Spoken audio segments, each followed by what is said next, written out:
we knew that this was the song to pick. Yeah. Like when the record was all done, we were like all agreeing that this was the first single for sure.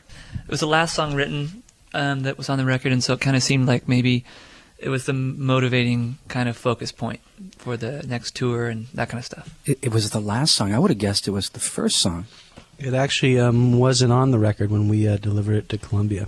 Wow. We delivered a record that we thought was going to be called Something More, and expecting probably She's on Fire to be the first single.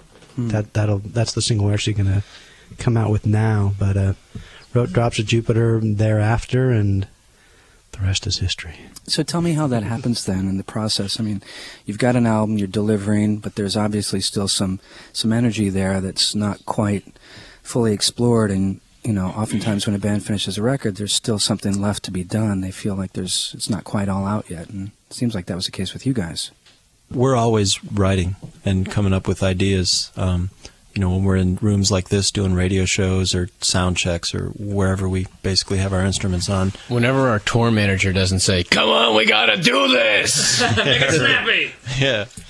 So, you know, I mean, that was kind of the case. I mean, we had thought we finished the album, but we were still writing and on the road and touring and performing together, and then Drops of Jupiter and a couple other songs came about as well. It's interesting to me, so often you'll see on an album that the third song, the third track is like either the single or, you know, one of the more sort of gripping songs on a record. Was that a conscious choice in the sequencing of this album to put Drops of Jupiter third? I don't think so. We came up with a sequence, and then our producer actually put a sequence together, and we ended up using that one. So we kind of, I think, ultimately let him kind of pick it. Isn't that right? Yeah. That's how it went. Yeah. So I guess maybe he might have had some idea for that, but it wasn't ours. Do you know what I'm talking about, though? I mean, is that my imagination, or is that? No, yeah, it does seem to be that way. Brendan O'Brien seems to have a kind of a style with sequencing, and so you know, he's made, you know, dozens of records. We've made 2, so we figured, you know, let's put him in the hands of the pro to do that one. Yeah, Brendan O'Brien, who people would know for his work with Rage Against the Machine, you guys, Pearl Jam, Michael Penn. What else would you say he brings to the project?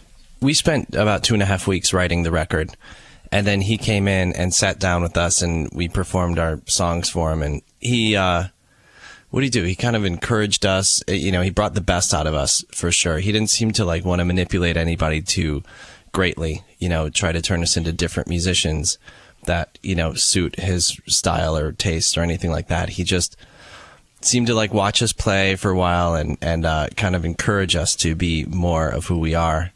And he also would sit down with a guitar or sit at the piano or something like that and say, you know, why don't we try a C instead of that? You know, just he was subtle, which was kind of inspiring for us because, you know, there's that fear of someone coming in and totally ripping your music apart. He was kind of perfect. He's definitely at this point the 6th member of this band. Train is with us in live performance.